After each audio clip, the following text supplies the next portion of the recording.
It's another fine day at Camp Dynasty. I am Counselor Austin, joined by Counselor Collin.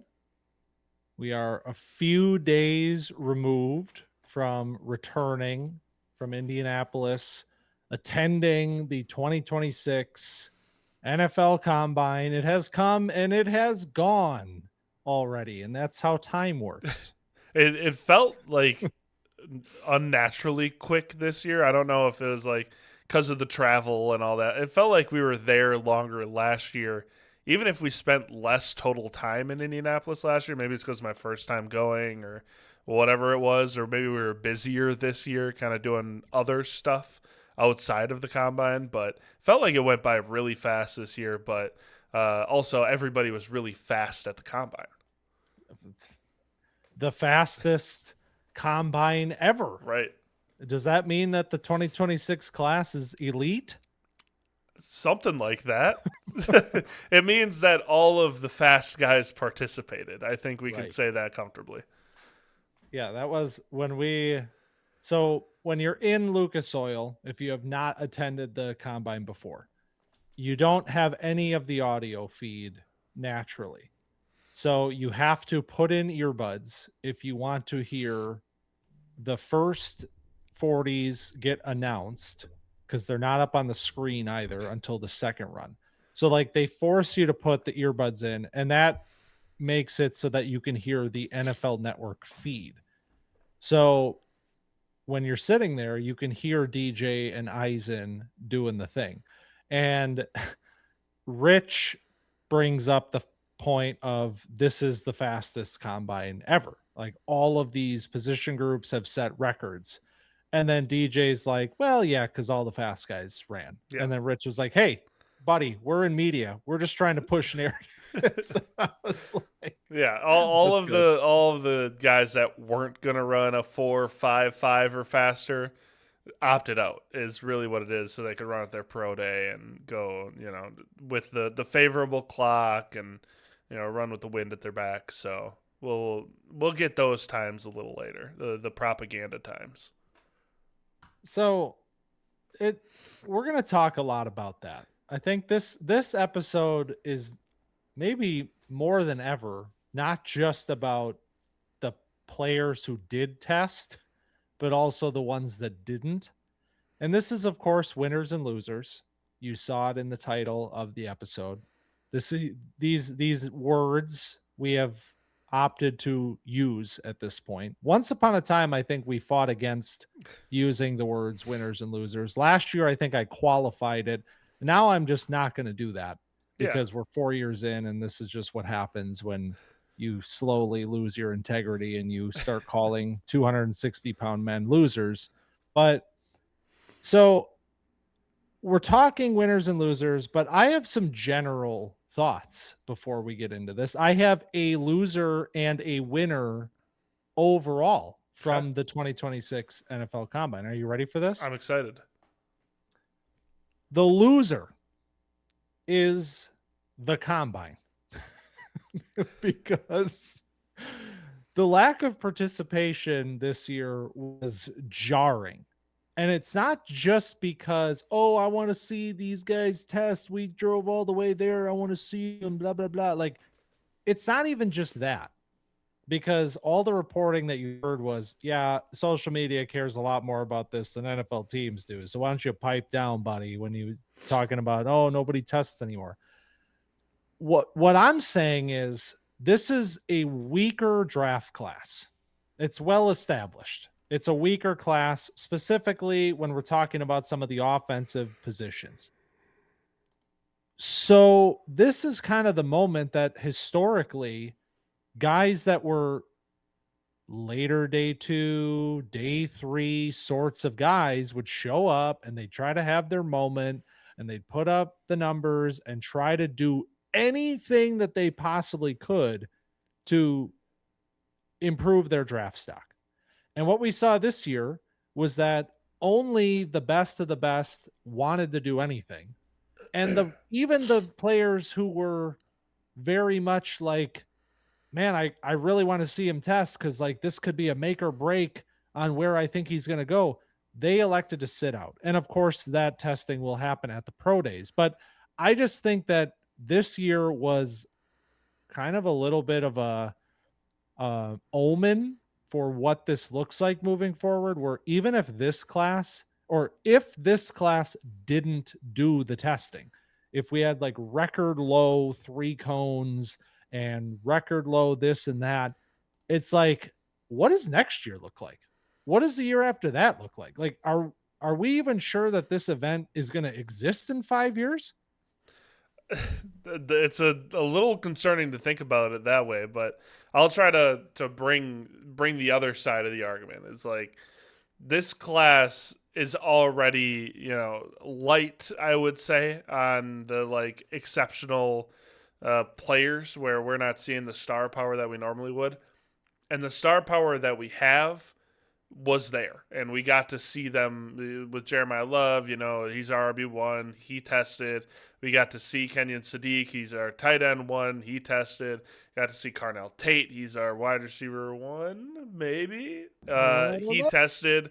And edge 1, Arvell Reese tested. So we got to see the stars test, and I think these guys that are kind of maybe teetering a little bit on the edge of tiers or on the edge of rankings are like a little bit concerned about losing stock more than about gaining stock. And like, maybe that's, quote unquote, like soft or whatever, but these guys would rather test in an environment that they're more comfortable in because it gives them the best chance to push out good results. And they still show up to do the medicals. They still show up to do the interviews, which are probably the most important part of the combine for these players and for the GMs.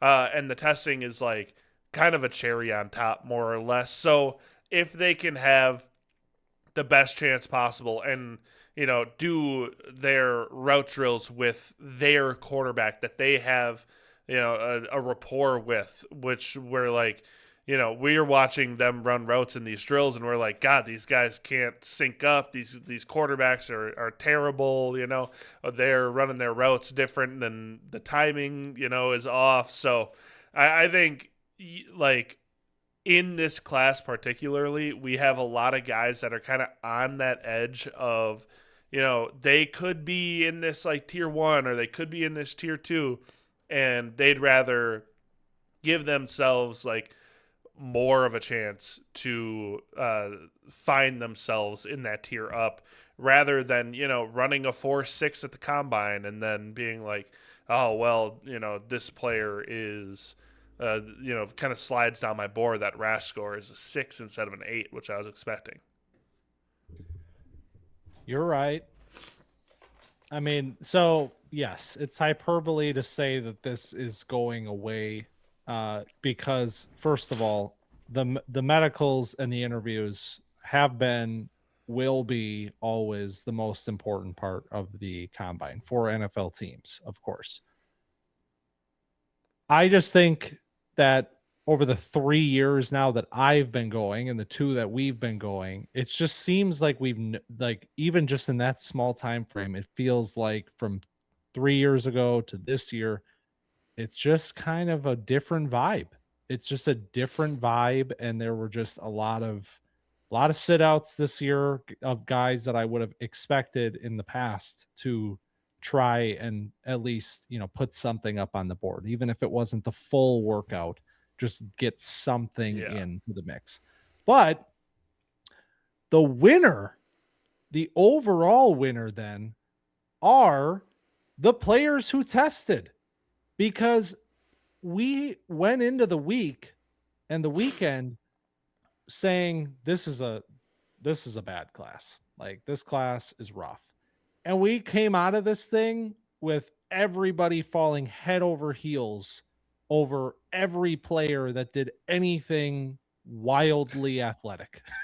Like, we're going to talk about a lot of those guys today, of course, but the tenor around this class has completely changed because we all forgot about what we saw in film and only are thinking about what we saw on the track this last weekend. Yeah, that's the beauty of like quote unquote draft season, is that's why I say it starts with the combine, is because we all come in with these curated takes that are based on film analysis, and we've taken, you and I have been like for 6-7 months have been curating everything to be like, we got grades, we think we know where these players are going to go, we have rankings, we did all these like positional rankings, and then you get to the combine, it's like, man, that boy nice, these guys are running their 40s, and it's like, golly, that guy ran a 4.33. Like I need to slide him up my board a little bit.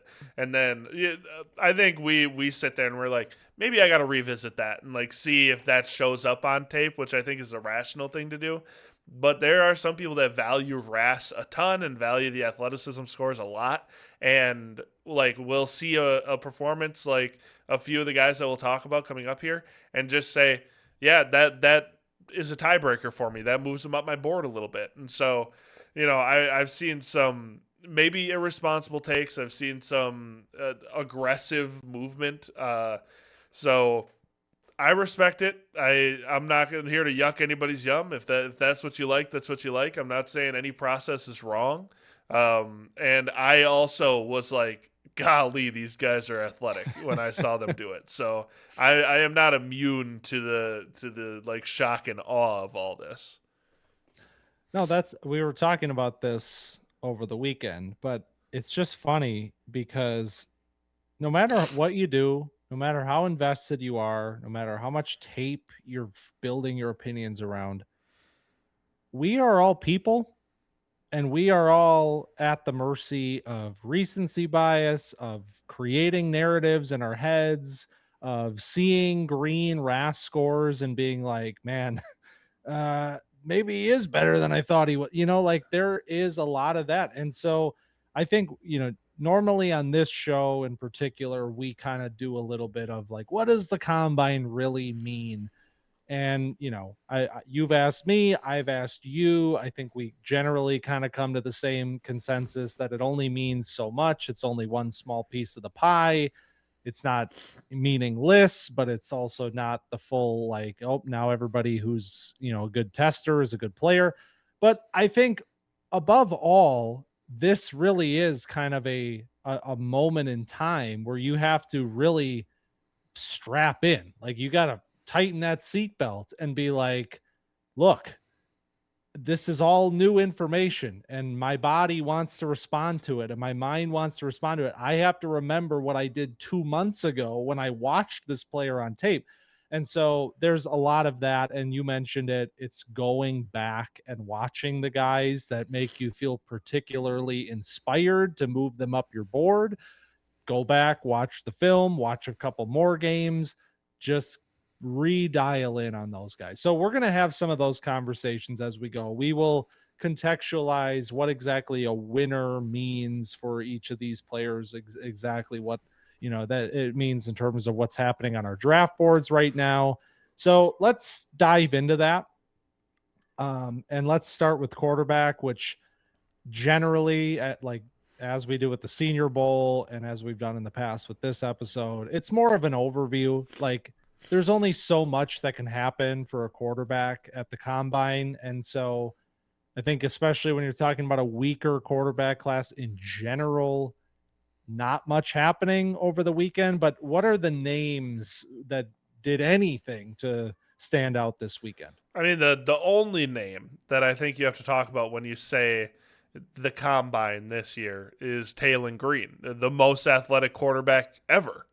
We just did this with Anthony Richardson a couple of years ago. He ended up going number 4 overall. I don't think that's the path that Taylen Green is on, but it was definitely like, holy moly. Like this guy can fly, ran a 4.36 in the 40, and then had a 43.5-inch vertical. Both of those were, I don't know if they were combine. The 40 was a combine record, but the vertical was a combine record for quarterbacks. Richardson previously held that, and he also had an 11-foot 2-inch broad jump, which was, I mean, all these were like benchmarks for the quarterback position, and so it was a exciting moment, and then he immediately got asked if he was going to change positions, do drills with the receivers, and he's like, no, I'm not doing that. I'm a quarterback. And I respect that. Love to see him pursue that and see what happens. He's also huge, which was like he's 6'6", 227 pounds. So that was another thing that it was like, he's doing all this at that size.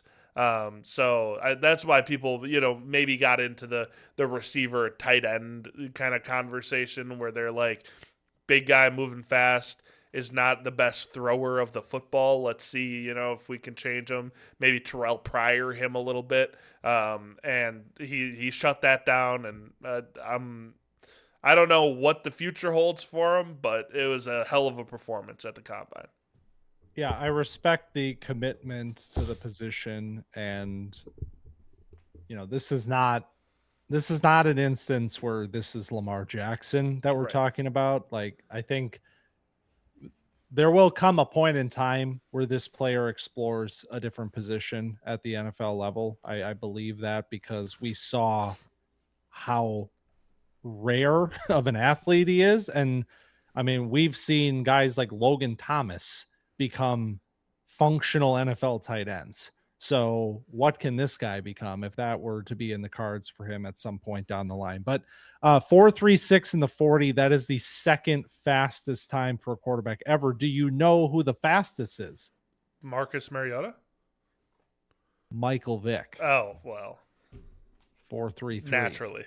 So, but yes, so Taylon Green, he was really the draw of this group when you think about what does this weekend represent, putting up crazy numbers, jumps, all of those things. He did all of that.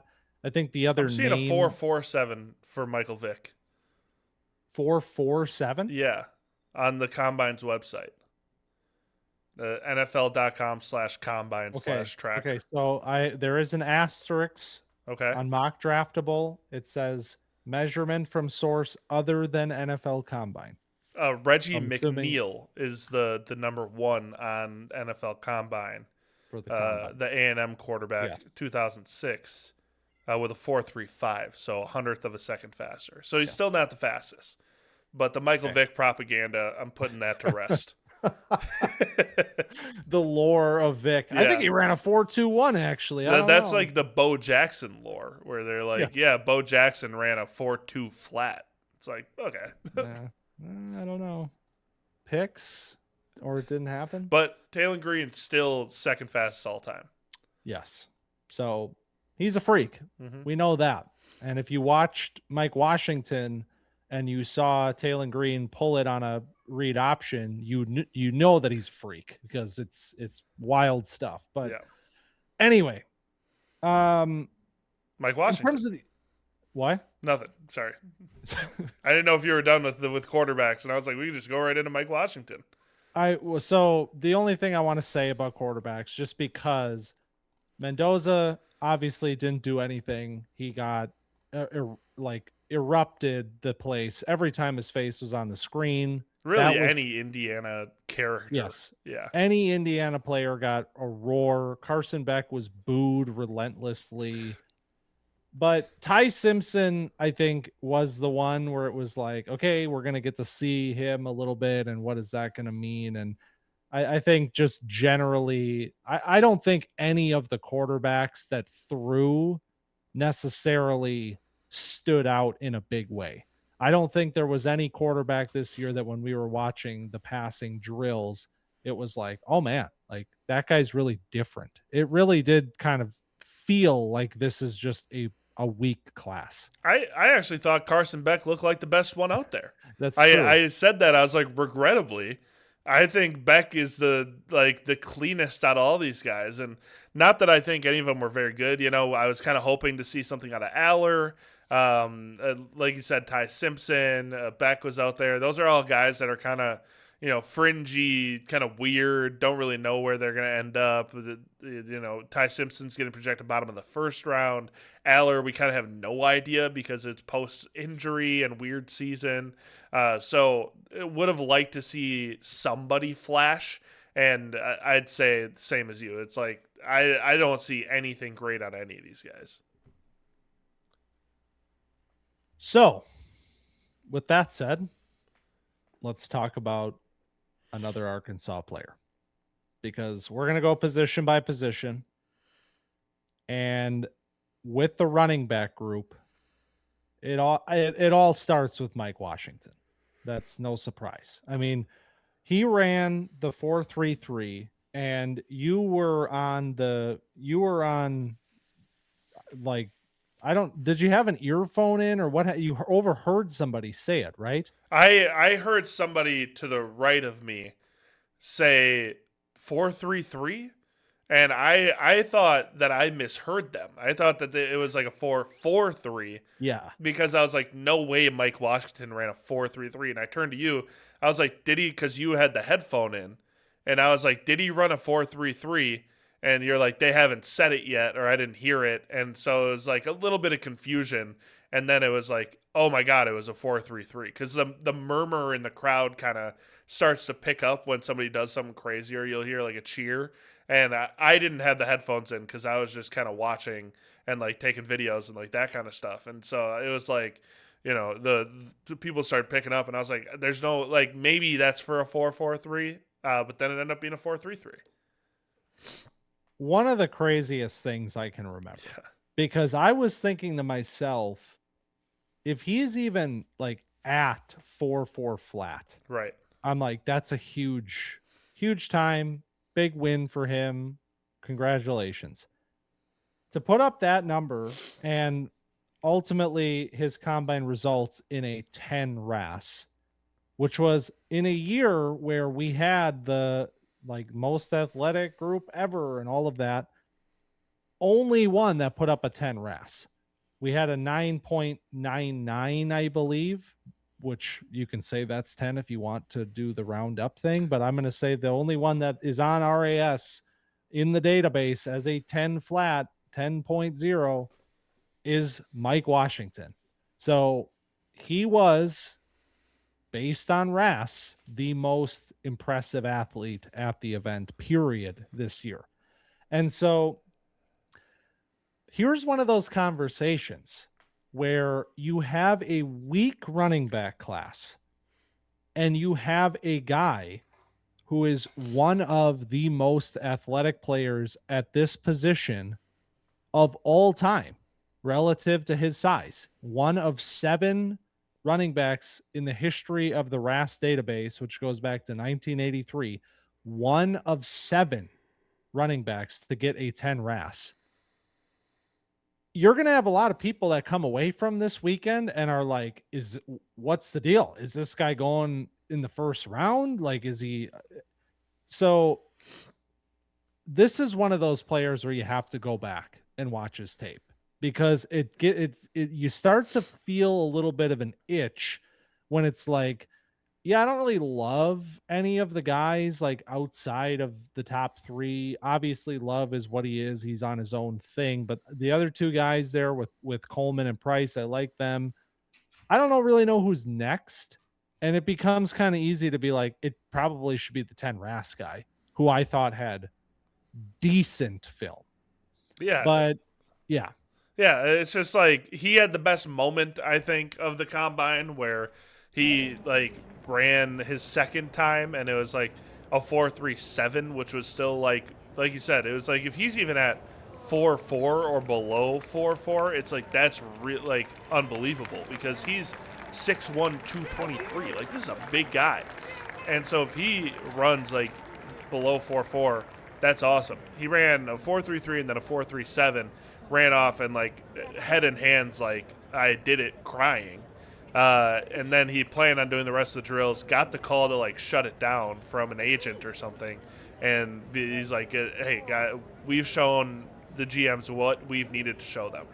Let's shut it down. And so this will be the story where people have been like flying Mike Washington up their boards, which again, it's like in a class like this, which we've been talking about all year, I get it. Like, I can't fault you for wanting to do that. go back and watch the tape and reevaluate and be like, knowing that he's, the fastest guy in this class, whatever, can you justify sliding him up? I can't, again, fault you if you want to. I also don't want to overreact and be like, hey, Mike Washington, this is now this is a good player now. And I had him, sitting around like a 5th round kind of player before. I don't know if this changes that very much. So it's exciting and it's fun and he's awesome. And it was an awesome moment and it was a fun moment, but I just don't want to jump the shark and be like, hey, now I feel good about this player. He's a 2nd round dynasty pick, when I can't even say I'm certain that I love him in the 3rd round, Yeah, that is the whole debacle that this event creates, because he's obviously a winner. He's maybe the winner, but then you have to ask yourself, what does that mean? Because if he's a winner, that implies that something tangible is going to happen to him on draft day or draft weekend that wouldn't have happened without this event. And I am just not certain that that is a thing that we can claim is true. I had a 4th round grade on Washington before this weekend. That grade is not going to change. He will be a 4th round graded running back for me. Will the NFL choose to spend 3rd round capital on him as a ultra all-time athletic player that a team thinks can become a real running back with the right coaching and time and all of that? Maybe, but I don't think it's that black and white. And so I think that's one of the things with the combine for me, which is it's a piece of the puzzle. It's not the whole pie. And so we also have to remember that when we're thinking about, okay, Mike Washington, what do we think on draft night in a dynasty draft? And I think it is a lot of that. Hey, I saw this guy do crazy stuff at the combine. I want to take him in the 2nd round, like you're saying, of a dynasty rookie draft, when in reality, that's how you get yourself into kind of a mess, I think. So this is kind of a perfect example of why we should not overreact to this type of stuff, because this is one of the best performances in the history of the event for this position. And I don't think it really moves the needle that much for me. Yeah. I think I agree. It's you can tell Mike Washington is athletic on tape. You can, yes, this is the double counting thing that will surely come up later with other guys. It's if you can already tell this guy is a freak athlete on tape, then why are you saying oh, he's coming up my board now that he ran a 4.33? Yeah, maybe it was higher than, or it was lower than, a better time than you were expecting, but is it different than you were expecting from this player? And I think the answer is no here. Yes, that's exactly it. And it certainly was lower than I would have thought. And I think most people would be in agreement on that. But at the end of the day, he was all about, he was a size speed project for me. And that is still the case today. He's just a speedier size speed project. Yeah. All right. Other running backs in this group that you thought were winners. I mean, we can say Jeremiyah Love. There it is. I think he was the other big winner. Ran a 4.36, which was, again, I think a little faster than we would have expected. I wouldn't have been surprised, by any time that he would have ran, and that's why it's how big is this? He's a huge winner. It's yeah, he's a freak athlete, we kind of already knew that, and so it's not surprising, but it's still, 4.36 is really fast, and it is I kind of likened him to Saquon when we were doing the combine preview, and I was like, I think he's gonna have a Saquon kind of day, and he ran faster than Saquon. So it was like, hey, that's maybe a little faster now. I thought maybe he'd be like right around 4.4. So he's a winner in the sense of he looked way better than every other running back in the drills. I think that was the other thing where it's like you're looking at him and it's like, holy Christ, like this guy just moves in a different fashion than anybody else in this drill.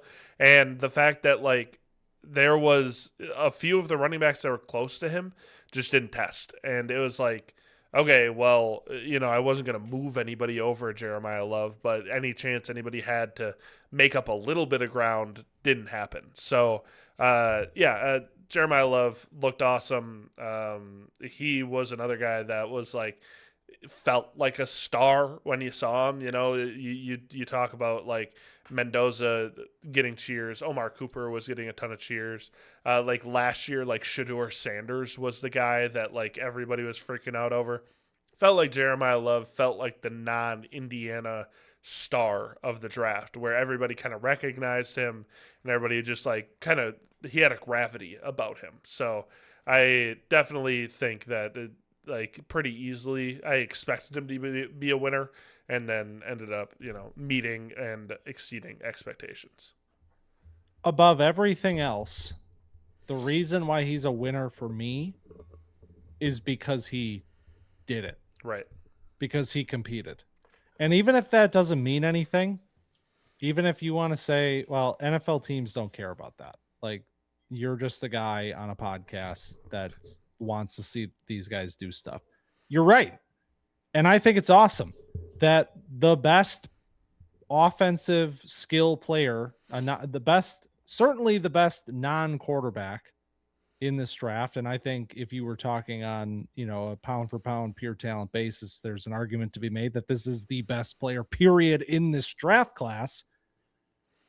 The fact that he, in a year where nobody wanted to do anything, he showed up and did it all. Yeah. He didn't just show up and run the 4.36. Like, he knows he can do it, so he wants to do it and wow everybody, and then I'm out of here.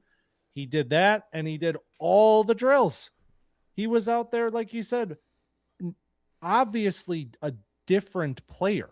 Just like seeing him move in the drills, it's like, yeah, you're not even playing the same game as these other guys are. Like, you're just moving at a different speed, and you have an ability to move at a level that none of these other guys can match. And the fact that he was doing all of that and putting that all on display, I think it's awesome. Because to me, that is just, he's a competitor. He wanted to show up and compete and have a once in a lifetime experience of being at the NFL Combine. And that's just the kind of stuff that I like. It's the same thing as like when Rome did it. And it was like, does it really mean anything at the end of the day? No, he was still the wide receiver 3 in that draft, but it's just a good look. It's good PR is what it is. What did he risk by going there? Was he putting up anything by saying, I'm going to do the combine? Like, if he would have ran a 4.48, would he have fallen down, like free fall down boards? If he would have, pulled a hamstring doing the broad jump, would it have been like, oh, well, I don't think so. Like, and that's where it's like, why not do the combine if you're, one of these bona fide studs and you're at the top of your position? And I think that's part of the reason why it's fun to see these guys do it, because it's like, it's cool to see the best players doing this kind of thing, and the guys that are supposed to be stars being stars. I think that's all, like, that all matters. Yeah. And yes, he did not do the jumps, so we do not know where the RAS would have fallen in the all-time ladder. I had a theory he didn't want to embarrass his teammate. That's just Jadarian Price, might have, I think he had a 35.5 or something like that. And yes. Jeremiyah would have had a 52-inch vertical, and it's like, let me not. Well, let's talk about Jadarian Price, because, hey, we picked up on that. Jadarian Price. Yep. That's confirmed. Yep. But I'm calling Price a winner from this weekend because the testing was fine. Like it certainly wasn't bad. Like it was more than good enough. I don't think it was as impressive as I would have anticipated. Like for how explosive he is, I would have probably guessed that the jumps would have looked a little bit better. I probably would have bet the under if the line was at 448 or 449, whatever it was that he officially came in at. I would 449. have I would have thought that would have been a little bit closer to like 445 ish, but that's, whatever. Yeah. Like, it's not like I'm like, oh my gosh, Four like hundredths the of a 400th second. of a second. Yeah. So all of that is kind of secondary though to the reason why I think he was a winner, which is that he also looked very impressive in the drills. And I thought that was kind of the one thing where that is where he is going to show up because that is the type of runner that he is. With the, like, we've talked about how natural of a fit he is in his own running scheme with the footwork and the acceleration, the explosiveness and the vision and all of those things coming together. I think as much as you can show that in the on-field drills, he was doing that. The feet were clean, the cuts were clean, making quick decisions on the bags. Like all of that was very well assembled. And I think when you were looking at, the small group of guys that were doing it, you have Love doing these massive jump cuts and looking like he's on a different plane of existence. But then you had Price just running it so clean. And then you watch the next couple guys go and you're like, yeah, no, Price is also a little bit different in a different kind of a way.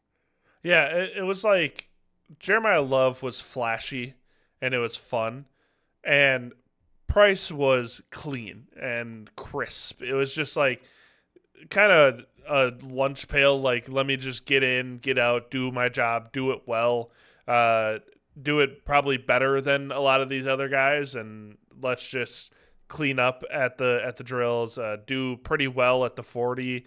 Like you said, I kind of expected a little more, maybe a lower number, but I think like where he's at is totally fine. I think right around 4 or 5 is absolutely like in a money spot for any player, really. Especially, 5'11", 203. He's not like a light fleet foot running back. He's, one of these, one cut guys that is well built and, has good footwork and showed a lot of that off. So I thought that he looked really clean overall, and that's kind of what I wanted to see. And then catching passes, I think that he looked pretty good. Love obviously was like more of their pass catching back at Notre Dame, but Price was not uninvolved in the passing game, and you could see that in those passing game drills where he was running pretty clean routes. It just feels like he understands when to cut, and like how to leverage his body when he's making those kind of cuts. Kind of claps the ball, but like I don't really care if you're a running back. That doesn't bother me at all. I don't know like how much of a drops problem they will have because you're not getting high volume of passes. So that I don't think that's going to be a big deal. But he also had like one nice stumble recovery on like the angle route passing drill where he hit the cone and kind of fell and still like caught the pass, and that was nice to see. So yeah, I thought overall it was a good day for Price. Any other running back winners for you? I don't know if I had anybody else that stood out that is like exceptionally notable. I feel like my next one is a loser that I have on this list. I am in the same position. So do we have the same player? I think we do. It's Emmett Johnson. Yeah. Yeah. Okay, so I just want to get out ahead of this and say this isn't like, oh my God, this was a disastrous combine. He, fade him into the 6th round. It's over. RIP. Like that's not what this is necessarily. But I think that the reason that Johnson is a quote unquote loser of this event is that some of the questions that I had with him were around his athleticism. And I think what we learned over the weekend was that all of that was kind of real. Like there were these moments last year where it was you see kind of the speed element. And I think the first time we even talked about him, I was like, man, he's kind of like a burner. But then like the more that we were watching him and the more games that we were getting in on him and then obviously getting into his film after the season, I was like, man, I don't know that he's that fast. And I don't really know what to expect from him. And then you kind of get a pretty lackluster combine performance. Yeah, I thought that it was like overall you just like you come in with an open mind with a lot of these players, and especially with Emmett Johnson when we came up and we're like, okay, we are kind of confused on who this player is and what he does like really well. I think he's a good like he has a little bit of wiggle and he's a good one cut runner and he's a pretty good pass catcher, and it's like he's kind of like jack of all tradesy. So I would love to see if he has some like burning athleticism that maybe we're not noticing on film a ton. Like that could actually make a difference because it's like he does everything pretty solid. If he's like a 4-3, 4-4 guy, then maybe like we have to readjust your expectations for a player. Then you get out there and you kind of see he's just not like a special mover at all, and it's like especially in contrast with some of the other guys that you see, it's just like, oh, okay, yeah, it's about what you see on tape, and it's like even in ideal situations, it's still pretty much the same thing where you're seeing a guy that's taking a couple choppy steps on his cuts, like it's nothing super crisp, and you're seeing a guy that takes a little bit. He can maybe accelerate a little bit, but hit top speed early, and then peters out a little bit.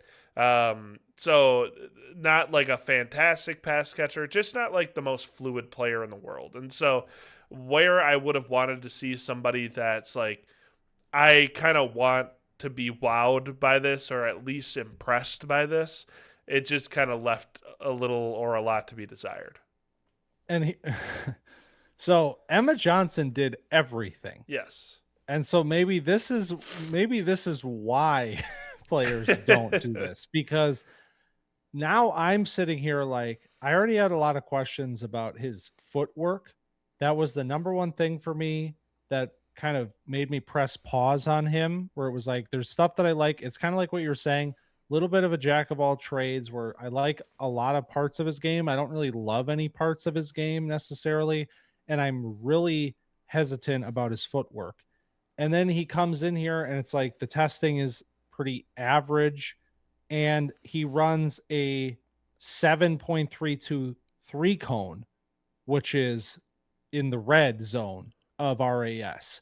And so it's like some of that footwork that is lackluster on film was also showing up in these agility drills as well.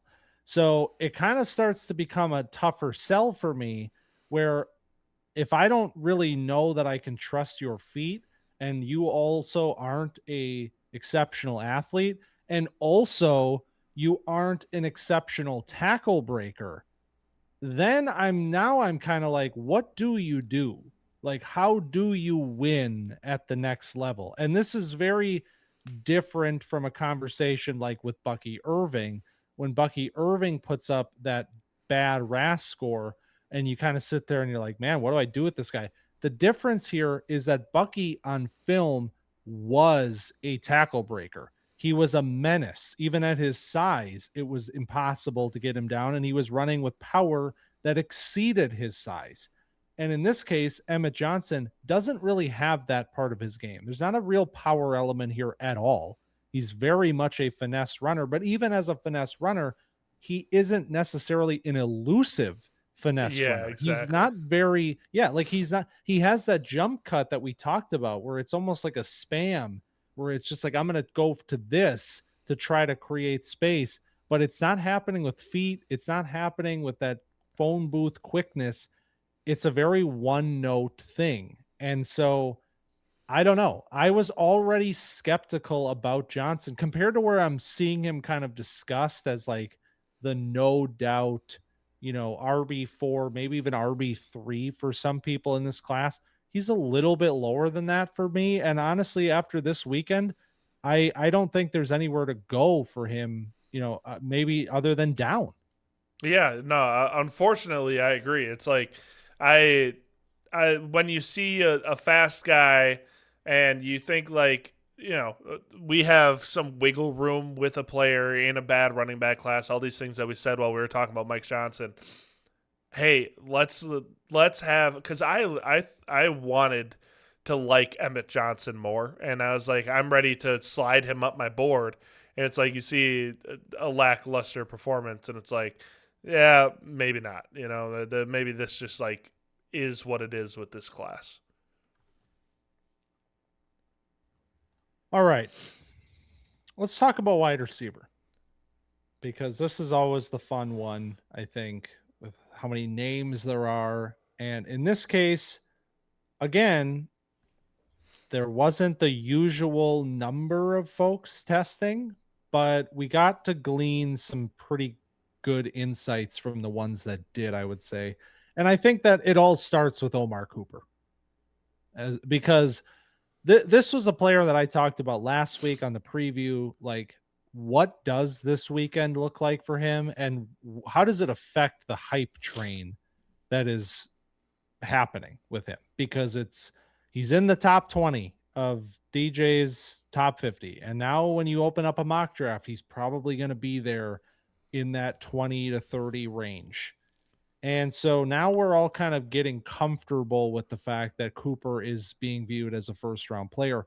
How would that change? Would it change out of the weekend if he didn't have a big testing performance? And it wasn't like eye popping, like Matthew Golden style, where it was like, holy shit, where did this time come from? But he running a low 4.4 and being as impressive as he was, I thought was a big win for him. Yeah, I'd 100% agree. I think you see a lot of things that are indicative of a good NFL player in Omar Cooper. You see, some solid route running. You see that he can take the top off a defense, break some tackles, good slot guy. And I don't know if you see like 4.42 speed often, but when he's taking the top off that defense, you're like, is this because he's fast? Is this because he's a technician? Is this because of the scheme of the offense? And this tells you a part of the story. Like we've been saying, is like there's all these pieces of the pie with these players, and the combine results are just one piece. It feels like a pretty significant piece with Omar Cooper, because I don't know if I thought of him as like a really good or elite athlete before, he ran the 4.47 the first time, and that felt, pretty on par. I thought he'd be right around that 4.5 mark, and then he burns out a 4.42, and it's like, okay, that's kind of fast for Omar Cooper. Had the 37-inch vert, and that's like pretty good, and kind of adds a little bit more of the like explosive athleticism into the discussion that I don't know if I thought that he had, or if like he didn't show that often. And so whether or not he's like flying up my board as a result of this, it definitely makes you kind of go back and look at, who is Omar Cooper as a player, and is he not this slot technician that I kind of maybe penciled him in as? So I did go back and watch him again, but just like I did with Golden last year. And just like Golden last year, I came away in the same place essentially that I was. Like, I think he's a good player. I there's nothing about Omar Cooper to me that's like, I don't understand where this is coming from at all. Like, this guy's not good. He's a good player. I think he's firmly a second round talent. And so the only qualms that I have with this hype train that's happening is it feels a lot like Matthew Golden in the sense that he's a second round player on film that is all of a sudden a unanimous first round caliber name when you're looking at, the latest mock drafts and all of that. So this, like I said, this was a very good showing for him. I did not think he had 4.42 in his bag at all, and apparently he did. But I will always go back to the tape, and that is kind of where I sit. So he's not really moving for me. Yep, I think he's probably sitting around the same as me too. It's fun to see these big combine numbers, but it's not necessarily like I said. I don't know if it's indicative of how I feel about this player changing at all. So probably hanging out in a similar spot. Who is next on your wide receiver list? A player that I wanted to talk about that I kind of expected to have a big day and had maybe like a better day was Zachariah Branch. And I think that's another quote unquote winner of this where he came in and it's like you kind of have to have a big Zachariah Branch day to kind of solidify yourself as like this, small, jittery, really good athlete. And that's kind of what he did. It was like 38-inch vertical was the first thing that came in at 5'9", 177 is really good. 10'5" broad jump, really good. And then he ran a 4.42 on his first 40. And it was like, okay, I kind of would have liked that to be in the 4.3s because of, 177 pounds. He's a jitterbug on the field. He's really quick, really fast. I kind of really expected that to be better. And then comes out and 4.35. And it's like, okay, that's the Zachariah Branch that I expected to see here today. And I don't know, like, what this means for the NFL draft stock. I feel like a guy that, puts together this athletic profile that has special teams in his bag that can like do this gadget slot role could absolutely find a way into like a real NFL role. And I think that's why he's a winner is because it's like if he came out and had a dud, had a stinker and like held on to that 4.42 and like, it looked a little sloppy in the drills. Like he didn't look great in the drills. I wouldn't say he's like Victor. He tends to round the routes off a little bit, tends to kind of stray off of that, like those lines that you'd like them to be on. You want them to run like they're on a train track and stay straight with the rolling with their route. He tends to fade a little bit backwards and he tends to round out those. And so that was my biggest issue.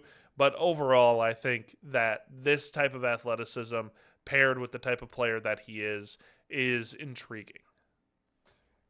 He did everything he needed to do to keep his name in the conversation that it's kind of currently in, which is being a borderline top 50 player for notable analysts. And I think when you're talking about a 5'8", 177 pound 5'9". wide, Come on, 5'9", 177. See, I don't think all of the cards on RAS are updated. Well, I'm looking at NFL.com. So this is why I need you in my life. 5'9", 177, coming in at that size without having a lot of, experience to fall back on either. Like we're not working with like highly refined tape either.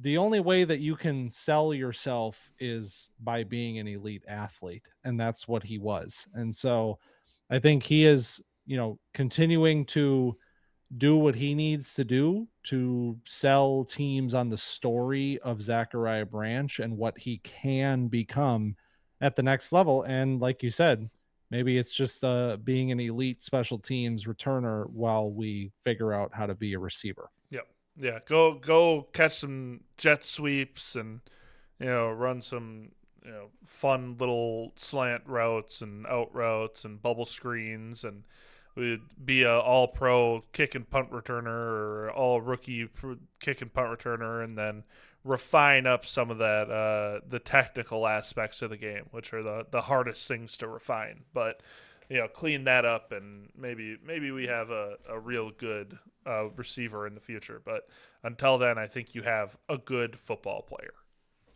If Chimere DK can be an all-pro return man as a rookie, why not Zachariah Branch? Why not us? Damn it! He's just got to get the ball kicked to him the amount of times Chimere DK had it kicked to him. The next winner for me in the wide receivers is Germie Bernard, because Germie Bernard is a player that I was actually a little bit skeptical about what his athletic testing numbers might look like. I liked what I had seen from him on film, but the question was, what level of an athlete is this? And for him to run a 4.4s time and to have a 10.5 broad jump and to put up these impressive numbers kind of across the board. He did the 3-cone. He was the best in that drill for wide receivers. He did everything except the bench. Yeah. So he came in and at his size, 6'1", just 6'1", 206. 206. I was going to say just north of 205 in case the number wasn't right. But at that size, these numbers are very good. And I think for a player that really the sell on him, what his tape tells you is he's tough. He's got good hands. He can do a variety of things for you on the offensive, in an offensive scheme. To have all of these impressive athletic testing numbers behind him now, I think he's a player that I think is kind of a locked in second round kind of a wide receiver talent. Yeah, Germie Bernard is such an interesting player because I think he could very well be one of these target vacuum wide receivers, these short yardage kind of stick and pick wide receivers that you just throw, he could be like a slant boy very easily. And I think he had some flashes of that at Alabama. He can play outside and in the slot. He's sneaky, really versatile. And I think the only thing that I didn't really love was I don't think you're very athletic, and I don't think you have this second gear that you see with a lot of these guys. And then you bust out, the 4.52 felt right with his first run, and then come out with a 4.48 on his second run, and it was I don't know, man. Maybe Germie Bernard's faster than I think, and the vertical wasn't great with the 32.5, but it's the 10'5" broad jump kind of evens that out a little bit with the jumps. And so I don't know if I'm ecstatic about Germie Bernard, but he's absolutely a memorable part of this cast of wide receivers where it's you don't it's kind of a guy that I don't want to leave drafts without, it's just a guy that I think has upside of he's going to fit into an offense and just soak up. He feels like just a professional wide receiver. Bernard is one of these guys that exactly what you're saying. It's Thanks. This is kind of what you're smart.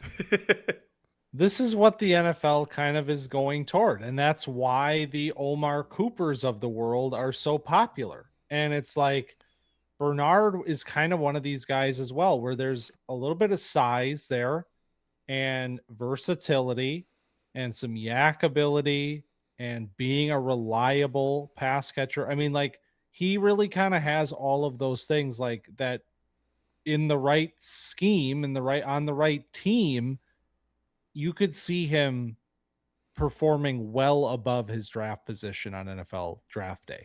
So that's the kind of thing where it's you say, I don't want to leave a dynasty draft without him. This is the kind of player that you might get at the end of the second round, or maybe this year it's more you're going to have to take him in the middle of the second type of thing, but one that could end up being very productive immediately as a rookie. Yeah. Is the quote unquote slot receiver dead until 3 wide receiver sets are back in vogue? I don't know. Well, it'll 5 years from now we'll find out. But They have to look like this now. yeah, That's they it. have to be 6'1", 206 instead of like Julian Edelman. Yep, exactly. All right. Who else is on your list? Let's see. I want to say Casey Concepcion, but I feel conflicted about him. Okay. I feel like he's a winner and a loser. So I'm going to talk about him here because I felt like the testing portion, I felt pretty good about Concepcion when he was running, or he didn't run, did he? No, he didn't run. Right. When he was running the gauntlet, I was like, man, this guy is the smoothest player on the field. And when he was running routes, I was like, okay, he feels like a real professional route runner. And then you like see, and this is so stupid. This is the dumbest thing in the world. But you see like who ran the fastest gauntlet. And this was like predictive of Puka Nacua being good. And so this matters. But that was sarcasm, in case anybody's wondering.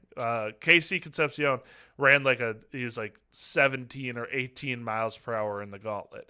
But the guy like didn't miss a beat during the entire thing. And I was like, is he jogging? And it's like, well, he ran the thing on par with all these other guys that look like they're sprinting. And so I think we came to the consensus that Casey Concepcion just makes everything look a little bit easy. And I think I'm in on that. I think I like that. I've had some time to chew on it and like if I think it's a pro or a con. And I think I'm like, I kind of mess with the fact that he's just like going through all this. It feels like he's jogging. It feels like he's kind of half-assing it, but he's really just like looks better than everybody else at the same time. So I feel like I might be a little more in on Concepcion after this weekend. We did talk about this over the weekend, and what we were talking about was the fact that on film, it really does look like Concepcion is just kind of moving at 75% speed a lot of the time. Like it looks like he's not going 100%. And yet he wins a lot. And so, but then in the instances where he doesn't, you're like, well, yeah, if you would have, if Turn you it would have up a sunk your gear. hips a little harder and made that cut on the dig a little harder, like we might have had that one. But the corner's all over you. But then 80% of the time, it's like he just destroyed a corner and took the top off a defense and had a long touchdown. Like he's a weird one. And honestly, Omar Cooper makes me think the same thing sometimes. These guys are moving at like a speed that it doesn't feel like is 100%. And I'm not asking wide receivers to be moving full throttle all the time. Actually, that was another thing we talked about over the weekend was route pacing and how critical that is and how the best wide receivers understand how to do that. And so maybe in this case, it is more of one of those things where it's a player that is intentionally throttling up and down to sell his routes in a specific way. And I think the gauntlet being one of the slower times is a very interesting nugget for his combine experience because it matches up with what we saw on tape, where he's being praised for how strong the gauntlet was in terms of keeping his line and making all the catches, which was a big thing with him is the hands, catching all the balls, staying on his line, but he's also not moving at the speed these other guys are. So it was very representative of his game. And so, yeah, I mean, I think at the, like, what does that all mean? What I saw on tape, which is that I think he's a high second round caliber wide receiver. Yeah, because at one point I was like, I don't know if I love what I'm seeing out of Concepcion, and then at one point I'm like, is Concepcion a freak? Like, and that was like pulling me in both directions. But after sitting on it, I'm like, yeah, I think Concepcion's like a fun player that plays at a pace that he determines, and whether or not like that'll end up working out is, I think, going to be a product of the situation that he lands in. And, like, I think he'll be able to adjust with his quarterback and be like, I'll play it at that pace rather than, whatever this is that we were seeing at the combine. Another wide receiver winner for me is one of my guys in this class. I'm officially dubbing it. And that's Skyler Bell, the wide receiver from UConn. This isn't a player that I've had a chance to spend time on. He wasn't on wide receiver 2.0. I think, well, actually he was, but as an honorable mention, I believe at that point. But this is a player that I was really impressed with his film. He had a very productive season at UConn this last year.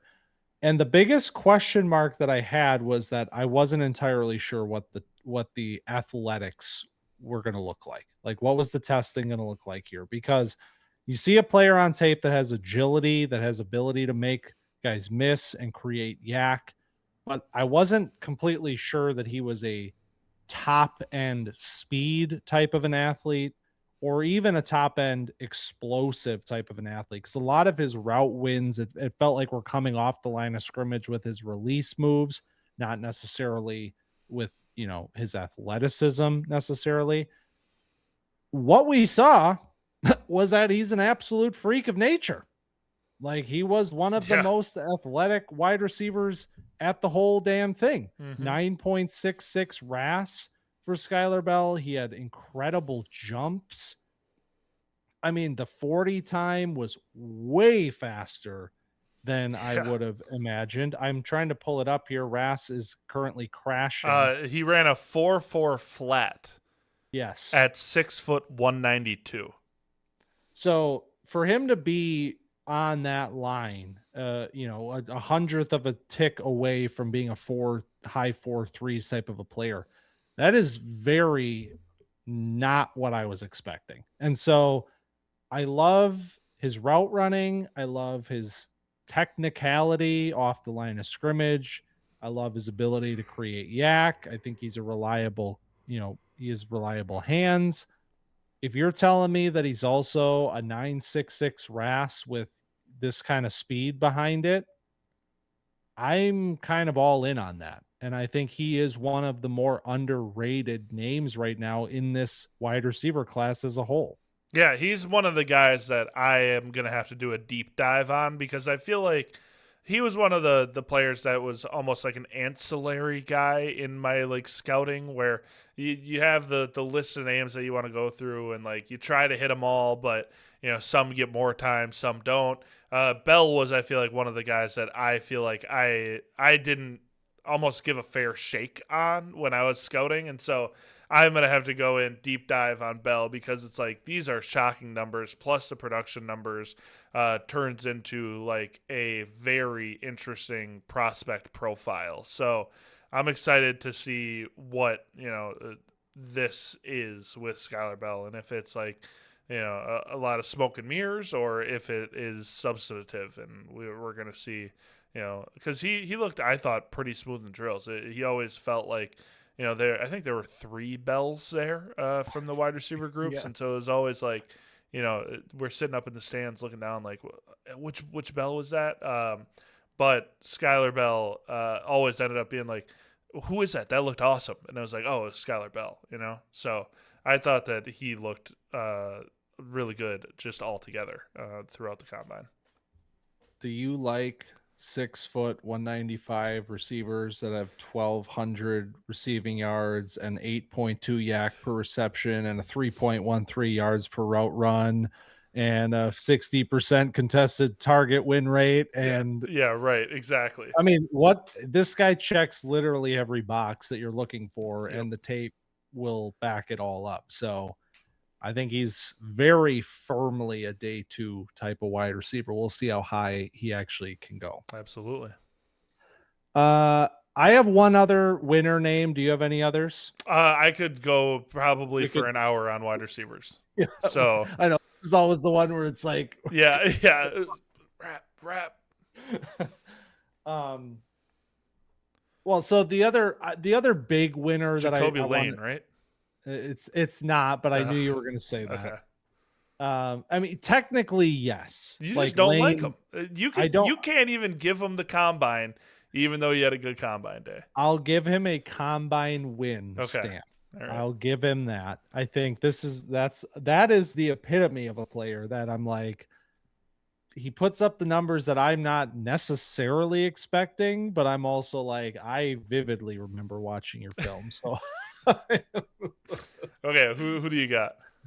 Ted Hurst was the Yeah. other one for me because this is a natural progression from Senior Bowl to combine of a player that was going to always turn some heads, I think, in this process, coming from Georgia State, being one of these small school guys that really only catches on at this part of the process. And I think Hurst was a player that I'm like using my phone as binoculars and I'm like trying to zoom in and see the jumps that are happening with the wide receivers.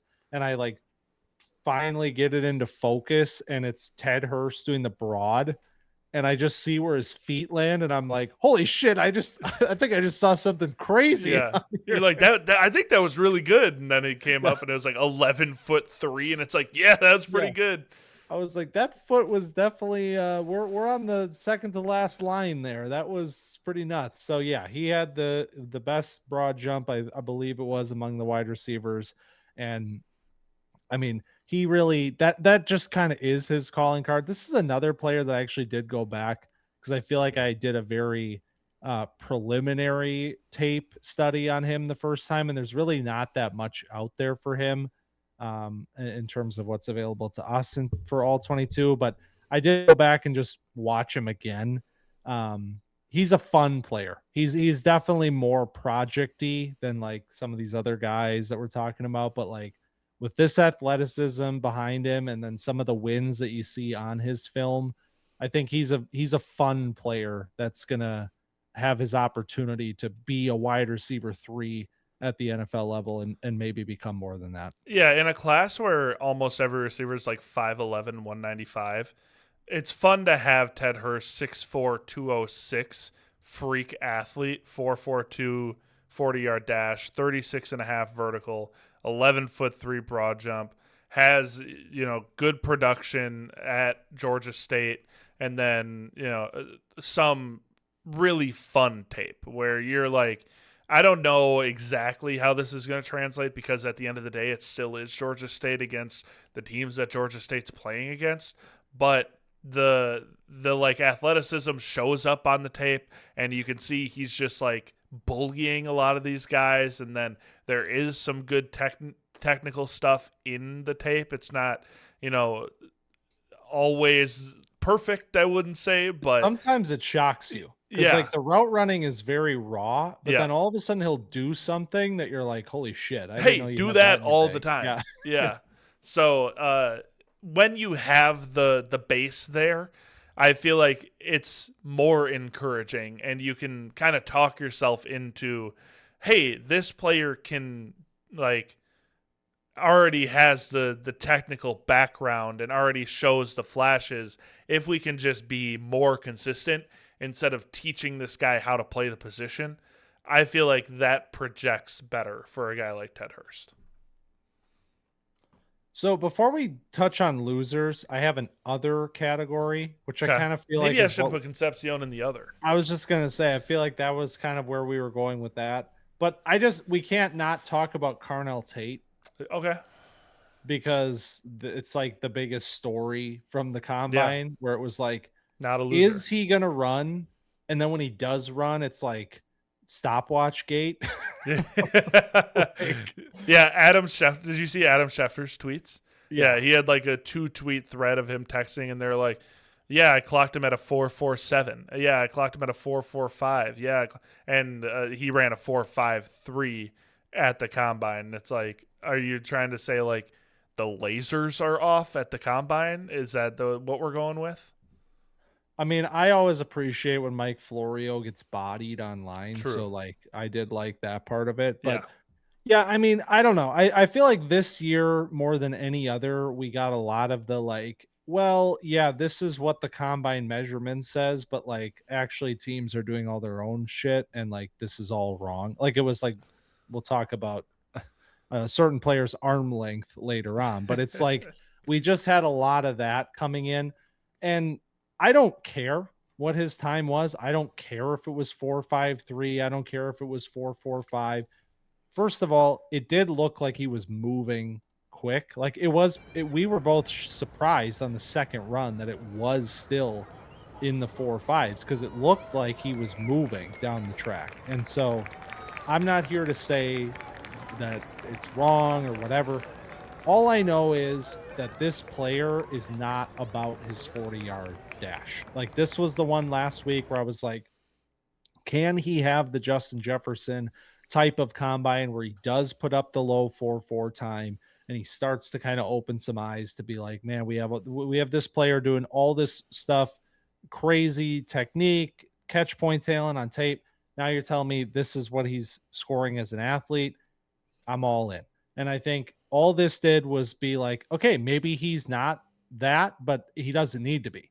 Like there was never a situation where it was like he needs to be in the 4.4s or we're questioning everything. It's like, who was it? Theo Ash that was like, if you run a 4.5 time as a wide receiver, you're cold as hell. Yeah. I'm like, I subscribe to that. I'm in. Well, that's what I've kind of I wrote like a piece in my like college paper about how Jackson Smith-Njigba was gonna be good because he ran a 4.5. Like that not really, but it was like Jackson Smith-Njigba is a great prospect, and like running a 4.5 is not detrimental to that. It actually supports the type of receiver that Jackson Smith-Njigba is, because if you look at the guys that are good technicians in the NFL, all of them have run in the 4.5s. And we're talking about guys like Diggs, guys like Devontae Adams, guys like JSN. And then, Carnell Tate can add himself to that bucket where you see on the tape of him taking out the top off of defense, him beating guys one-on-one, him getting, separating horizontally with speed. And so it's like, whether or not you think he's a burner, he's like faster, athletic, I think you can tell on tape that this guy is like awesome. And I wish he would have jumped because I think that would have like helped the athleticism score and all that stuff. But he didn't do all that. And it's like, well, you come out, you run the 4.53 and I was talking about like the risks you run when you do the drills. And it's like Carnell Tate comes out and does the drills and then runs, right around where you kind of expect, right around 4.5 is like where I was thinking he'd be. And it's like, well, the lasers must be off. It was like everybody hand timed him faster. And it's like, well, okay, I think it's fine that he ran a 4.53 either way. In terms of wide receiver losers, I don't really have a real loser. I have one that was disappointing and one that's kind of a bit. Yeah, I have the same too. Let's start with Denzel Boston. Okay. So Boston didn't run the 40, and that wasn't surprising, I don't think, per se, because, like we said, nobody that was not a burner ran the 40. I'm going to say that it was surprising. Okay. And the reason why I'm saying that is because I expected him to do very well in the 40, and like in the same way that Jaden Higgins ran a 40 last year and put up a 4.46 and it was like, holy shit, Jaden Higgins has that in his bag. I thought that Boston could have been a player that was like even lower than that potentially. So the fact that he didn't run it was a little bit eye-opening, or like popped an eyebrow for me. Sure. Yeah. I felt like it was like Boston isn't a speed guy. And so it's like, if he didn't think he was going to run, whatever, if like 4.53 is getting shit on for Carnell Tate and like Denzel Boston runs like a 4.55, which would have been like fine. Like I wouldn't have been surprised if I would have seen that. But then everybody's like, well, Denzel Boston's slow. He's the big, slow X receiver, And so I just don't think you want to open yourself up to that. Then he does all the drills, which was nice. And I think he did like the 3-cone or something like that too, or the 20-yard shuttle. I don't remember. He did one of the drills where it was like, oh hey, he did pretty well on that. And so he goes out and does the receiver drills, and he has a immediately, like the first time we're like, oh, here's Denzel Boston, we finally get to watch him, and then he like drops a go ball, and it's like, oh, that's not that fun, that's kind of one of his calling cards besides like the jump balls and all that stuff. And then he had another drop on the opposite side of the field, and it was like, what kind of nightmare performance that Denzel Boston's putting together. And he looked pretty fine. They did the goal line fade drill, and nobody threw him a good ball, so he couldn't even show that off. And then we go into the gauntlet, has a drop in his first gauntlet run, and it's like, golly, this is just like not like what's going on with Denzel Boston. So, yes, had a bad day, probably like as bad as it could have been for all of the things that he did end up participating in. So, definitely not like a sexy performance from Denzel Boston. No, you would have liked to see it be a lot better because of who wasn't doing it. Like it felt like this was kind of an opportunity for Boston to be like, these guys aren't here. Let me show that I'm the next guy here, like that I am the next best receiver in this group. And it was just not a good performance. Like I'm not saying it's going to affect anything for me.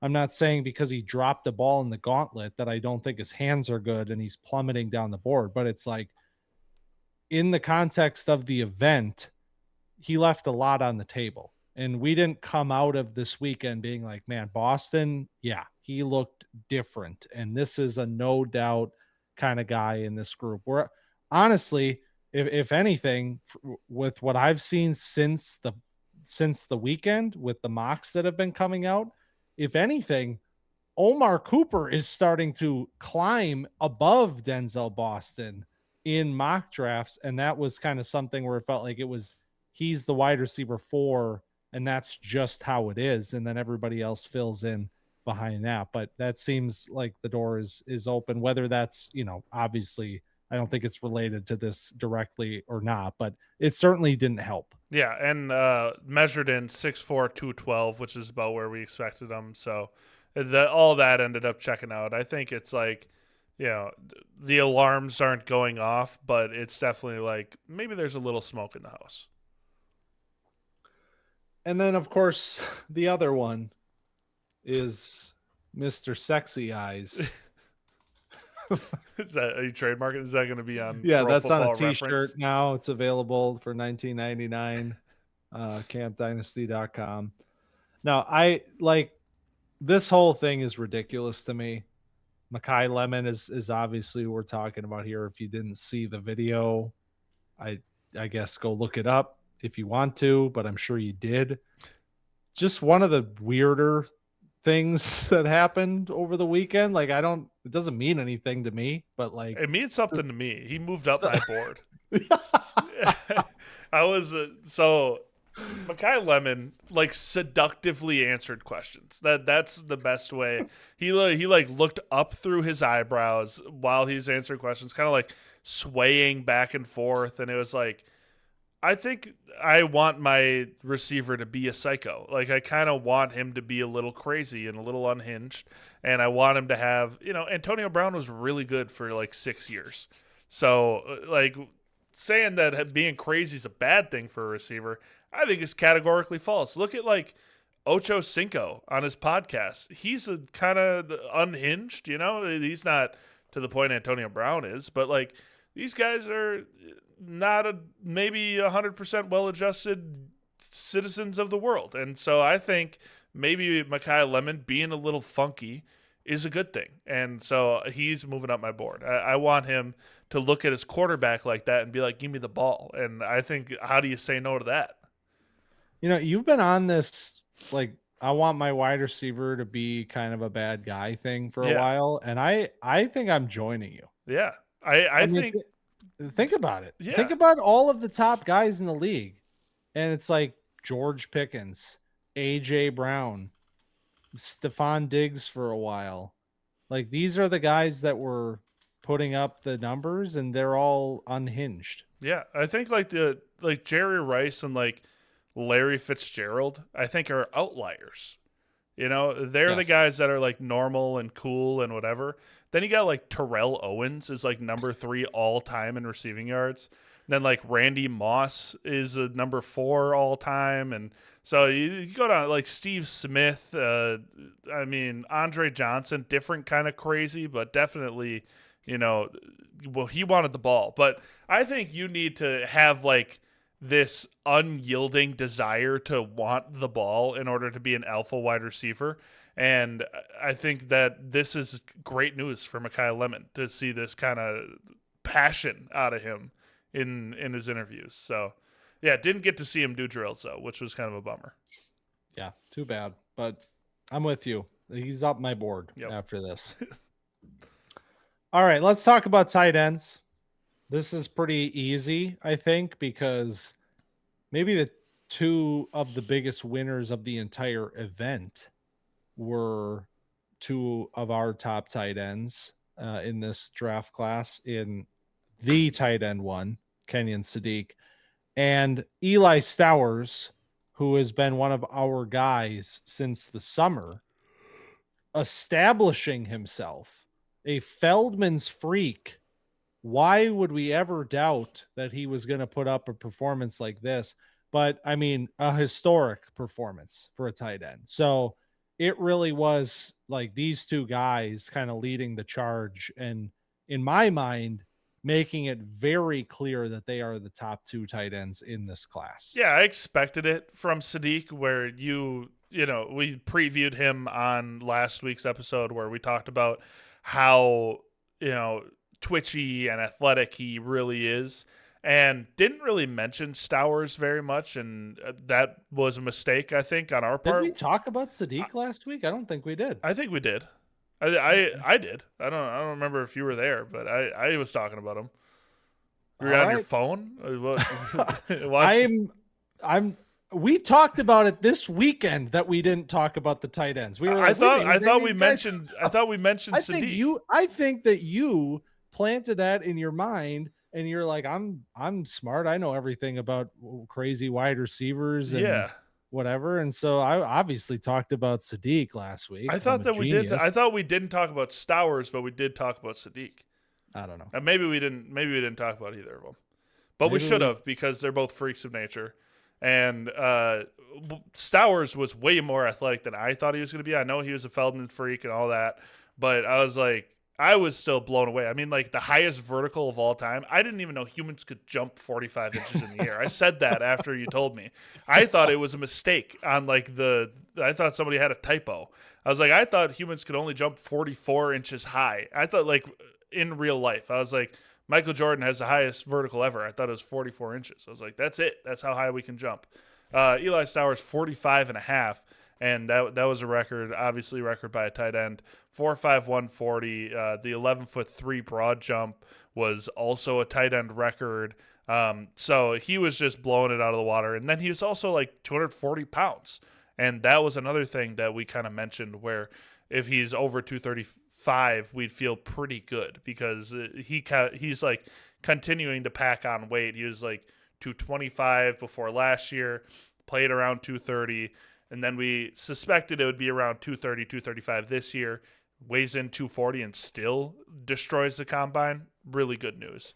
Sadiq, same thing. I feel like that was more of an expected thing. Maybe not 4.39 expected, because that was like, holy shit, 6'3", 240, flying like that. Also, 43.5-inch vertical jump, insanely high. Stowers, like, overshadows it a little bit, but also 11'1" broad jump is 2 inches off the record. So like all of these things, it's like, man, we got some good ones coming into the tight end room. Yeah, I mean, it like if we didn't talk about him, it's because we just assumed that this was going to happen. Like this was literally one of the freakiest athletes. I mean, honestly, that I think I've ever watched. Like even going back to last year when it's like he's doing the hurdles without losing any speed when he hits the ground. It was like, who is this guy? And so, but 4.39 is not something you'd ever expect, obviously, from a tight end and one of this size, of course. And so it's like, man, yeah, he is different. And this is how you get his name all of a sudden in the, like when we did perfect matches, and it was like, I was saying, might start at 15. Tampa, like, what are we doing at tight end if Kate Otten walks? Like, does Zach Robinson want to bring in a guy? Now that becomes very real because now it's like, is he just a top 15 player period in the class? Like Right. after something like historic testing numbers like this. So There we go. and then yeah, and I mean in Stowers' case, like, dude, I don't really know what his role is going to be at the next level. I don't know if he can block adequately at the NFL level, but I can tell you this. I'd be willing to bet on one of the most athletic tight ends in history that also happens to be an incredible receiver. And we'll just figure out what to do with him, stick him in the slot and just do it, make him a huge wide receiver. I don't care. Yeah, that's the thing. It's like, do you like this tight end for tight end reasons, or do you like him for wide receiver reasons? Yeah. That's the thing I keep seeing going around. It's like wide receiver reasons, and that's why I like Eli Stowers. But it's going to be different this time. Damn it. Yes. And then outside of those two, I'm just going to generally say that the tight end group won. Yeah. Because I mean, we could sit here and go through all the names, but it felt like everybody that I wanted to have a good day and thought could have a good day did. Players like my guy, Eli Raridan, who came in, did all the testing, put up a 9.66 RAS. Like, that was cool to see. Also, Jack Endries had a good day, 9.39 RAS. We have other guys, some guys that I need to get to yet, like Sam Roush, former rugby player. Okay. That's what I know. And I know that I need to watch him because he's got some buzz and he was the most athletic tight end by RAS at the event this year. Tanner Koziol as well, 9.72. Like all of these guys had very, very good numbers this year. So I consider this whole tight end group a winner. Although I do have one loser. Max Klare. Oof. Because at an event where you are showing up to prove how athletic you are, and where all these guys did that, a player that I thought was easily one of the most athletic tight ends in the group didn't do it at all. So I'm and like, his teammates did it. Right. I'm like, what does that even mean? Yeah. Like, why didn't he do anything? Was he hurt? Like, I don't know, because it doesn't make any sense that he didn't do anything. Because, like, if all the Ohio State guys are just going to do all their testing at their pro day together, I get it. But, like, Carnell Tate's there, Arvell Reese is there, Sonny Styles is there. You know, you got your main cast of characters there. It's like, why all of them showing off the athleticism and you don't do it? That's sometimes guys, whole groups of guys will hold out, and like you won't see any of the Alabama guys do any of the drills unless they're like a real fringe player. But when you see all the Ohio State guys and it's like one is not doing it, you wonder if there's an injury there. You wonder if they're waiting for the pro day. You know, it just lets your mind wander a little bit. And then he did do the blocking. Right. Oof.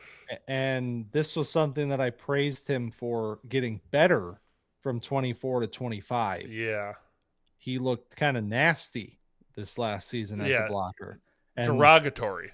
Yeah. He looked good nasty on film for me. He looked bad nasty when he was trying to push the sled this weekend. Yeah, so it was fun to like see the guys push the sled and kind of be like, oh, this is going to be a good one, or oh, this is going to be a bad one. And then there was, I don't remember if it was Klare that like spun it in a circle. I think it was. I think it was, and I was like, oh god, Yeah. that's not good at all. So yeah, I definitely, I'm okay with labeling him a loser of the combine. Justin All right. Jolie, that was fun to see him. Ooh, yes. He ran the your gauntlet, guy. did some Your drills. Your guy, Jolie. Man, this tight end class. Fun. It's a lot of fun. I like these guys. You know who else I like? This entire IDP class. Yeah, that's the winner. Damn it. Yeah. Let's bring it home with this group, which was setting records from Thursday night on. I mean, who didn't have a big weekend with this group? I mean, it's take your pick. We can obviously start with these linebackers and Sonny Styles and what he did, just dropping everybody's jaw, and with how athletic he was and coming in at this size where he is this legitimate 245-pound player that is also putting up some of the most absurd numbers you can imagine, and is almost certainly locking himself in as a top 5 pick in the NFL draft. Yeah, first of all, it's like shocking to just see people say like Sonny Styles top 5. You know, he's going to the Giants at 5, and it's like, okay, yeah, I guess. And I keep saying, like, in a class like this where you're lacking the star power, you're lacking, you know, the top end talent at premium positions, absolutely go get a off-ball linebacker that's a freak of nature that turns himself into a premium player because of the skills that he adds to your defense. And so if he goes to the Giants at 5, I'm not going to be like, oh, that's a minus EV pick because that's what advanced stats tell me. It's like, hey, this guy's going to be flying around getting TFLs, and that brings value to your team already. And whether or not, you know, it's good, like they were comparing him to like Megatron on the broadcast. Like that's the type of stuff that he is doing. And it's because he measured in at 6'5", 244, and then ran a 4.46, 43.5 vertical, 11'2" broad jump, did the 3-cone, did the shuttle, did good in all those. So I'm all in. I like the idea of Sonny Styles. I like the product that Styles puts on the field. So I'm feeling it. He's going to be in conversation for IDP 1 in this class for sure. Yeah, definitely. We'll get to talk a lot about that maybe next week when we do a little mock draft. Where does a player like Styles go at this point? And the same can be said for my next winner of this group, which is Jacob Rodriguez. Yep. I mean, maybe when you talk about the concept of winner, maybe the biggest winner of all the IDPs, period. Because it's like Styles is awesome, but we knew he's a freak athlete. Maybe didn't know he was 999 RAS and like all that, but like we knew he's a freak. We knew Reese is a freak. We knew Bailey is a freak. Like we knew all of these things. The biggest question mark was, what is Rodriguez as an athlete? Because we've talked about it before. He's done everything he needs to do to put himself in this conversation. The only lingering question is, maybe he's a little small, and is he the best athlete? And then he comes out and proves that he's a way better athlete than people gave him credit for. And honestly, myself included, like for him to put up the numbers that he did, post a 9.52 RAS, I said a couple weeks ago, I think he's locked after the Senior Bowl. It was like, I think he's locked in at top 50. Like, I think he's doing everything he's needed to do. At this point, I'm like, are we going to get Rodriguez like late first? Right.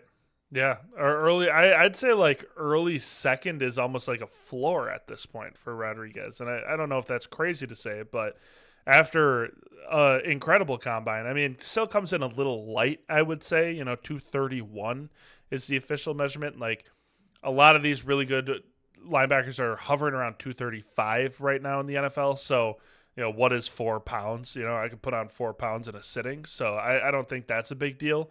But Rodriguez comes in 4.57, 38.5 vertical, 10'1" broad.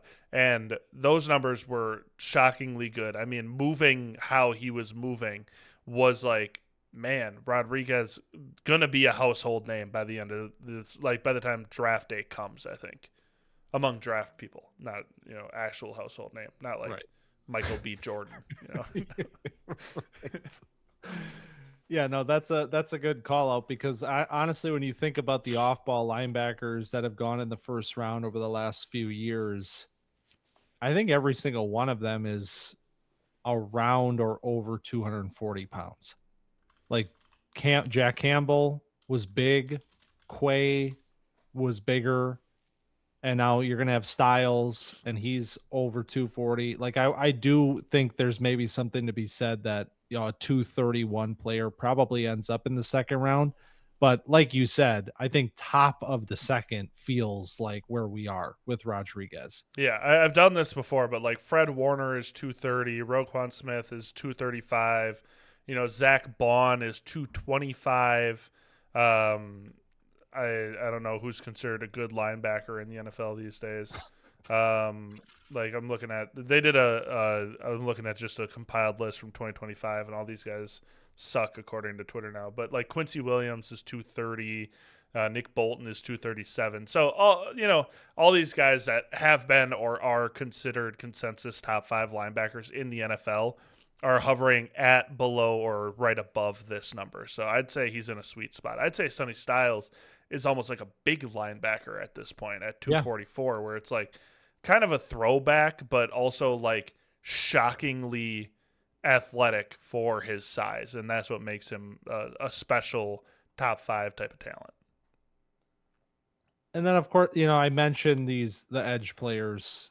I mean, you can go on and on. Like Reese got overshadowed by Styles, honestly. Like all of the buzz that night was about Styles, but then it was like, wait a minute, Reese also like was an absolute freak show. So that he did the thing, like you called it out last week. Arvell Reese supremacy continues. That is exactly what we saw. David Bailey, that was a big one that I was looking at, just because like I wanted to see how good it was going to be. Like you expect that he's going to be one of these guys that has the, crazy 10-yard split number with his get off speed and all of that. And that is what we saw with his blazing 40 time. But I think when you're talking winners, I think Dillon Thieneman would be the big name here. We have Rodriguez as a linebacker. I think you have Thieneman, who we talk a lot about. Caleb Downs. We did talk about Thieneman when we talked about DBs on IDP 2.0 as like he's not Downs, but like he's kind of really good too. And now you see him put up these numbers, and now the whole world is talking about him as a top 20. Yes. Sweeping the nation. Yeah, no, it was like the testing numbers were coming out, and it's like, 4.35, 41-inch vert, 10'5" broad, and it's like, man, this guy is lighting it up. We liked Thieneman, but I didn't expect him to be like this freakish tester, I don't think. Maybe for one reason or the other, but I was just like, I don't know exactly what to expect out of him athletically. And then he lights it up, and then you look at him in the drills, and it's like, oh, he's also like smooth as silk going through these drills. I mean, the way that he changes directions, shifts his weight, and swivels the hips, it's like, man, this guy is like kind of moving differently. And in a day when Caleb Downs didn't do anything, and we'll talk about Downs in a second, but it's like, this is the best safety that's out here right now. And I think that wasn't really close. You want to talk about Downs right now? I think we should. I mean, if we're talking about winners and losers, unless you have any other winners. This is a wide receivers situation where it's like, cut me off now. Yeah, right. It's here all night. Yeah.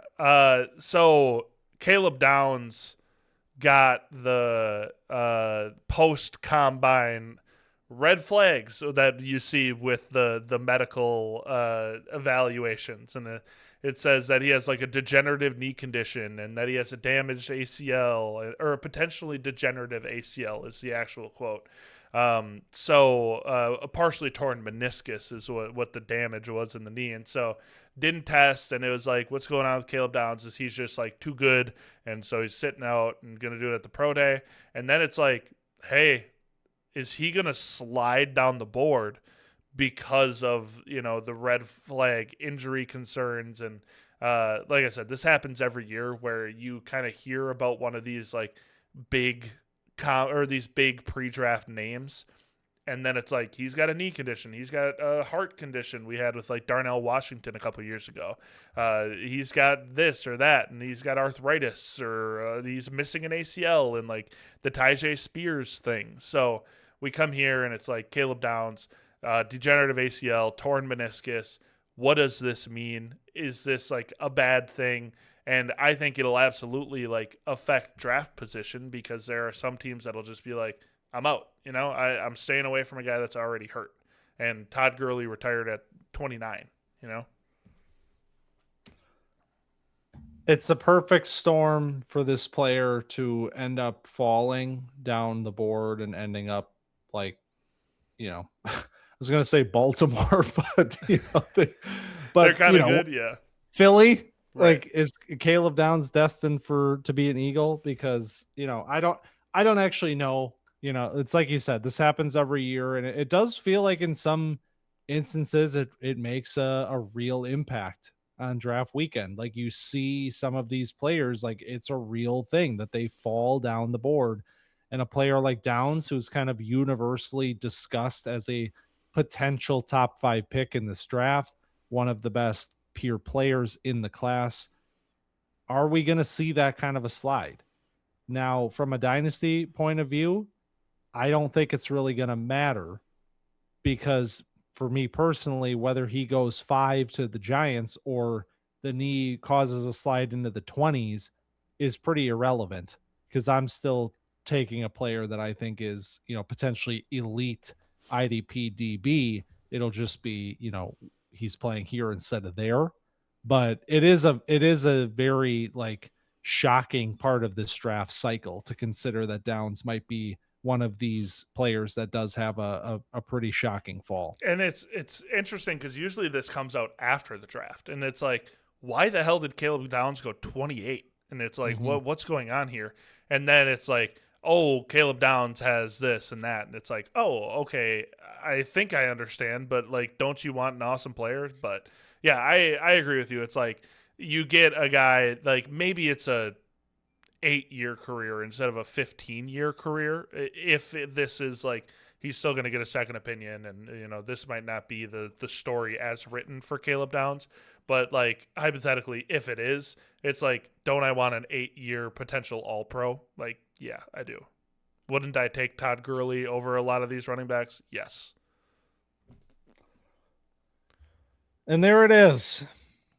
The 2026 NFL Combine recapped, winners and losers style here. Of course, plenty of names that could have been thrown in here as well. But that's the beauty of this whole thing, is that we're not done. We got a lot of time to talk about those guys and all the rest of them. And what better way to do that than to go back to the draft board next week, throw together not a 1-round, but a 2-round 2026 Dynasty rookie mock draft. We are back. It is time to see how the board has shifted post combine. This is one of my favorite episodes of the year, because we get to really lock in and think about what exactly might this draft look like. And so it's more than just the combine has affected our rankings, because we haven't done a mock draft in a long time, because we did one in December, or like way too early mock draft. Then it's been rankings and Senior Bowl and combine prep. So it's been a while since we've done, and we've watched a lot of tapes since then. So it probably is going to be pretty different than it was since our last mock draft. It's going to look a lot different. And maybe we'll even have a special guest there to spice it up even a little bit more. So we'll they work always on that. say don't tease something unless you're sure you're going to run it. Well, good thing I teased it so that he has no choice but to be here That's next right. week. So we'll make that happen. But if you enjoyed our recap of the 2026 NFL Combine, be sure to find us on, you know what? No, I'm just not even going to say Twitter anymore. I'm just done. Yeah. It's not a thing over to me anymore. It's dead. Yeah. I mean, people are finding us on YouTube. They're finding us on Spotify, Apple Podcasts, anywhere you get your podcasts. You can find us. We're going to be keeping you posted. You can see our faces. You can see video of these players running 40-yard dashes on this video if you rewind and you weren't paying attention, or if you're on Spotify and you're like, man, I didn't even know these guys posted videos. Go check out our YouTube. Leave a like. Subscribe on there.